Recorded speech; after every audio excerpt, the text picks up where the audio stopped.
할렐루야, 수완이 아닌 교회 성도 여러분, 또 아침 묵상 오늘의 말씀에 참여하고 계신 모든 여러분, 지난밤도 평안하셨습니까? 한 주를 아름답게 마무리해가는 금요일 아침입니다.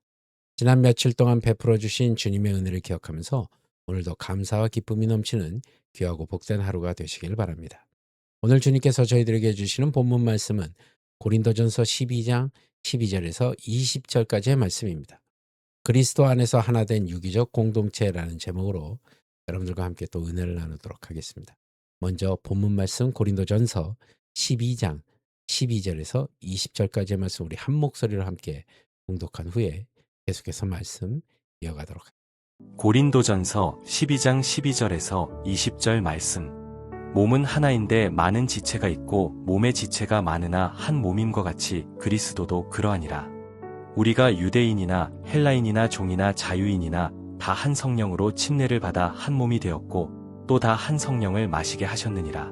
몸은 한 지체뿐만 아니요 여럿이니 만일 발이 이르되 나는 손이 아니니 몸에 붙지 아니하였다 할지라도 이로써 몸에 붙지 아니한 것이 아니요 또 귀가 이르되 나는 눈이 아니니 몸에 붙지 아니하였다 할지라도 이로써 몸에 붙지 아니한 것이 아니니 만일 온몸이 눈이면 듣는 곳은 어디며 온몸이 듣는 곳이면 냄새 맡는 곳은 어디냐.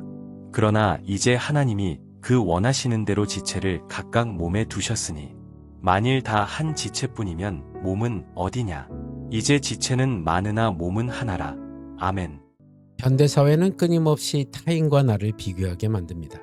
나보다 앞서가는 것처럼 보이는 사람을 보면 한없이 작아지고 반대로 나보다 약해 보이는 사람을 만나면 은근히 우월감을 느끼기도 합니다. 이러한 세상의 왜곡된 시선이 교회 공동체 안으로 들어올 때 교회는 영적인 건강함을 잃어버리고 분열의 아픔을 겪게 됩니다. 오늘 본문에서 사도 바울은 교회를 인간의 육체, 즉 몸과 지체라는 명확한 비유를 통해 설명합니다. 교회는 단순히 공통의 관심사를 가진 사람들의 사회적 모임이 아닙니다. 예수 그리스도를 머리로 두고 성령 안에서 유기적으로 결합한 하나의 생명체입니다. 본문을 통해 하나님이 디자인하신 건강한 교회 공동체의 원리를 깊이 묵상해 보도록 하겠습니다. 바울은 교회의 신비로운 일체성을 선포합니다. 몸은 하나인데 많은 지체가 있고 몸의 지체가 많으나 한 몸임과 같이 그리스도도 그러하니라. 이어서 그는 인간이 인위적으로 결코 깨뜨릴 수 없는 강력한 연합의 근거를 제시합니다. 우리가 유대인이나 헬라인이나 종이나 자유인이나 다 한 성령으로 침례를 받아 한 몸이 되었고 또 다 한 성령을 마시게 하였느니라. 당시 고린도 사회는 민족적 배경, 즉 유대인과 헬라인인, 또 사회적 신분인 종과 자유인에 따라 결코 섞일 수 없는 높은 벽이 존재했습니다. 그러나 복음은 그 모든 인간적인 조건과 장벽을 단숨에 허물어뜨렸습니다. 성령 안에 완전히 잠기는 성령 침례를 통해 전혀 다른 삶을 살던 자들이 예수 그리스도라는 한 몸의 지체로 재탄생했기 때문입니다. 구약의 느헤미야 3장을 보면 예루살렘 성벽을 재건할 때 대제사장으로부터 금장색, 상품장사, 심지어 부녀자들까지 자신들의 본업과 성별을 초월하여 한 마음으로 성벽을 쌓아 올렸습니다. 삶의 모양은 제각각이었지만 하나님의 도성 재건이라는 하나의 사명으로 묶여 있었기 때문입니다. 우리 역시 마찬가지입니다. 성도는 따로 홀로 존재할 때가 아니라 성령 안에서 서로 튼튼하게 연결되어 함께할 때 비로소 예수 그리스도의 그 온전한 형상을 세상에 드러낼 수 있습니다.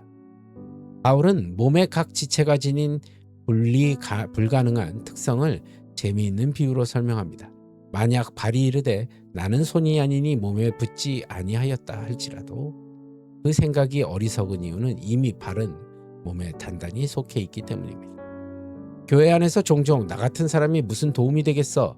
나 하나쯤은 예배나 봉사에 빠져서도 교회는 잘 돌아가겠지라는 패배주의적 생각에 빠지는 지체들이 있습니다. 그러나 이러한 태도는 겸손이 아니라 하나님의 주권을 불신하는 것이며 결과적으로 그리스도의 몸을 약하게 만드는 방식입니다. 아무리 빛이 밝고 값비싼 전구라 할지라도 소켓에 제대로 연결되지 않으면 아무런 빛을 발할 수 없습니다.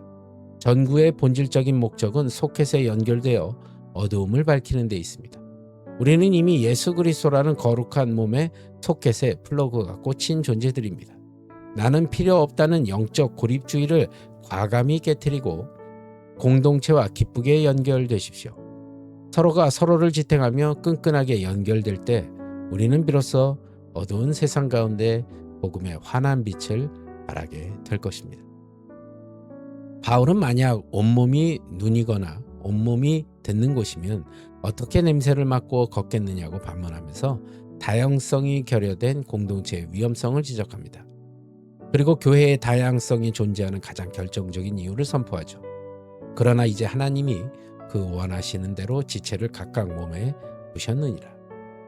우리가 서로 다른 성격, 은사, 외모, 배경을 가지고 한 교회로 모인 것은 어쩌다 마주친 우연이 아닙니다. 온 우주를 통치하시는 하나님의 주권적인 의도이자 완전하신 지혜의 결과입니다. 하나님은 그분이 원하시는 정확한 목적에 따라 우리 각 사람을 교회의 적재적소에 가장 알맞은 지체로 배치하셨습니다. 과거 우주선 챌린저호가 발사짓고 공중에서 폭발했던 비극적인 사건이 있었습니다. 수천 개의 거대한 부품이나 강력한 엔진 결함 때문이 아니었습니다.